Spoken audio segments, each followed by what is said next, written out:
जय श्री राम दोस्तों। तो दोस्तों, आपके मन में भी सवाल आता होगा कि ये गोत्र क्या है। अपना गोत्र अगर पता नहीं है तो इसे हम कैसे पता करें। इस वीडियो में पूर्ण रूप से इस बारे में जानेंगे। तो आइए, आपका फिर से स्वागत है हमारे माटी मिथिला के यूट्यूब चैनल में। कृपा करके हमारे चैनल को लाइक, कमेंट और सब्सक्राइब जरूर कर दें। बहुत बहुत धन्यवाद। तो चलिए आगे बढ़ते हैं और हम जानते हैं कि यह गोत्र क्या है। आपको यदि अपना गोत्र पता है तो कमेंट बॉक्स में जरूर लिखें। मैं भी आज देखना चाहता हूँ किन किन लोगों को अपना गोत्र के बारे में पता है। यदि आपका अपना गोत्र पता है तो हाँ लिखें। यदि अपना गोत्र पता नहीं है तो ना लिखें और अपने गोत्र के बारे में जरूर अपने संबंधी से जानने की कोशिश करें। मानव एक सामाजिक प्राणी है।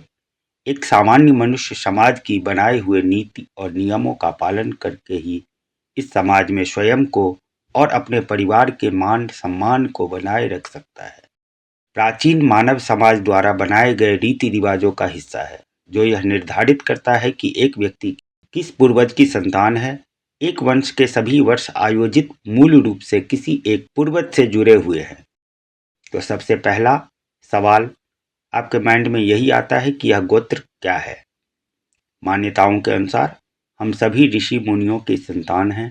धार्मिक ग्रंथों के अनुसार मुख्य रूप से सप्तर्षियों के नाम के आधार पर गोत्र का प्रचलन था। जी हाँ, सप्तर्षि। और गोत्र क्या है?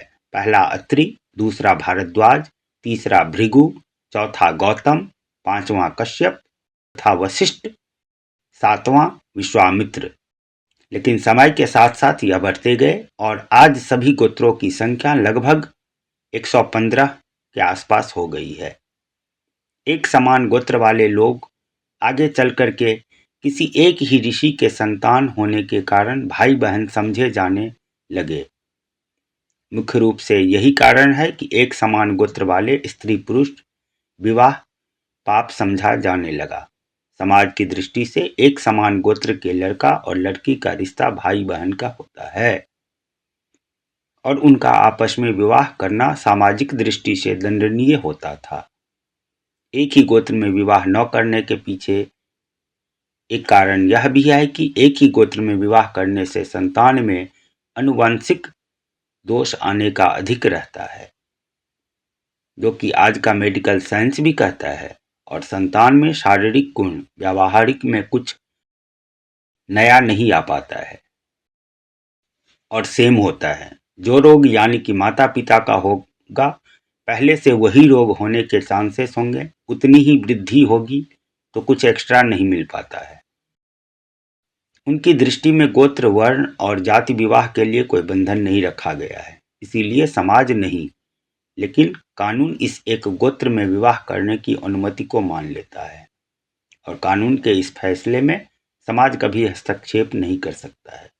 तो गोत्र और वर्ण क्या है? जी हाँ, कहा जाता है कि गोत्र पहले आए और वर्ण का विस्तार बाद में हुआ।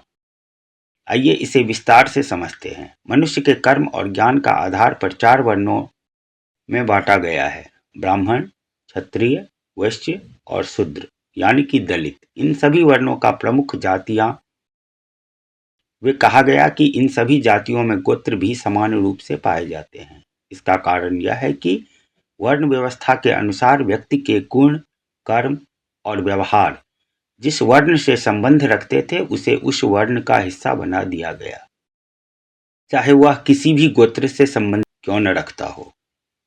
यही कारण है कि कौशिक ब्राह्मण है, क्षत्रिय भी, कश्यप गोत्रीय ब्राह्मण भी हैं और राजपूत पीठ और पिछड़ी जाति वाले भी हैं।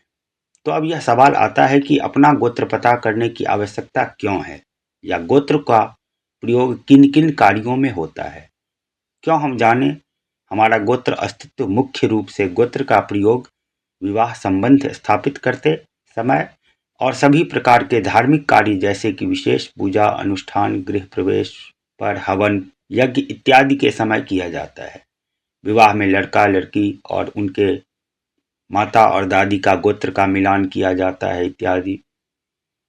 इनमें से किसी एक गोत्र में भी समानता होने पर विवाह संभव नहीं माना जाता है। शीघ्र अपना गोत्र कैसे पता करें? अपने गोत्र के विषय में एक व्यक्ति को जानकारी उसके परिवार के बड़े बूढ़ों से ही मिलती है। इसीलिए अपने गोत्र के विषय में पता करने का और इस परंपरा को अपने वंशज तक पहुंचाने का एक ही मात्र तरीका यही है कि आप अपने बड़े बूढ़ों से गोत्र के विषय में पता करके अपने पुत्र और प्रपौत्र से यह साझा करें। यदि आपके परिवार में कोई बड़े बुजुर्ग नहीं है और आप अपने गोत्र के विषय में नहीं जानते हैं, तो इस विषय में आप अपने आसपास के लोगों से जानकारी ले सकते हैं। जैसे कि यदि आप गांव के रहने वाले हैं तो अक्सर होता है कि गांव में अधिकांश घर एक ही गोत्र के होते हैं। ऐसी स्थिति में आप आसानी से अपने आसपास के लोगों से अपना गोत्र पता कर सकते हैं। कभी कभी ऐसा होता है कि आपके पूर्वज पिछले 40 या 50 वर्षों से शहर में रहने लग गए हैं। ऐसे में आप पहले यह पता करने की कोशिश करें कि आपके पूर्वज की सुविधाओं के रहने वाले थे। उस गांव के आसपास जाकर आप अपने गोत्र के विषय में जानकारी ले सकते हैं। इन सब के अलावा ऐसी कोई ज्योतिष विद्या प्रचलन में नहीं है आपके गोत्र के विषय में जानकारी दी जा सके। अपने गोत्र के विषय में पता करने के लिए आपको स्वयं ही प्रयास करना होगा। हाँ, गोत्र के विषय में जानने से आप बहुत कुछ जान सकते हैं कि आपके पूर्वजों की हिस्ट्री क्या रही है, आपका खास बात क्या रहा है, आपके गोत्र के लोगों ने पहले क्या किया हुआ है, उनकी खूबी यह क्या रहे हैं। यह सभी जानकारियाँ आपको मिल सकते हैं। तो आज की वीडियो रही आप सभी के लिए, जो कि गोत्र क्या है और क्यों जरूरी है। आज की अगर मेडिकल साइंस को भी बात करेंगे तो ब्लड ग्रुप टेस्ट किया जाता है और यह देखा जाता है कि इससे शादी करते हो आप स्वयं ब्लड ग्रुप वालों में तो भी आपको प्रॉब्लम होता है।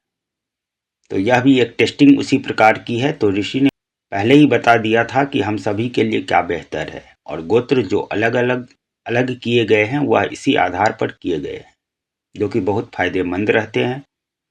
अगर ध्यान रखा जाए तो आज हम सभी को अपने गोत्र एटलीस्ट पता होना ही चाहिए। तो आपका गोत्र क्या है अगर आपको याद है तो आप अपने फैमिली के अगले जो भावी पीढ़ी के बच्चे हैं उनको जरूर बताइए।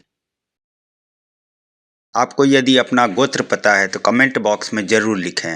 मैं भी आज देखना चाहता हूँ किन किन लोगों को अपना गोत्र के बारे में पता है। यदि आपका अपना गोत्र पता है तो हाँ लिखें, यदि अपना गोत्र पता नहीं है तो ना लिखें, और अपने गोत्र के बारे में जरूर अपने संबंधी से जानने की कोशिश करें। चलिए आज हम विदा लेते हैं। आज की इस वीडियो से जुड़ने के लिए आप सभी का धन्यवाद। आप सभी खुश रहें, आनंदित रहें। अगले वीडियो पर हम फिर मिलते हैं।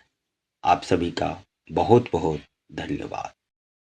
माटी मिथिला के YouTube चैनल पर आप सभी का स्वागत है। इस पेज को लाइक, सब्सक्राइब और कमेंट जरूर करें। धन्यवाद।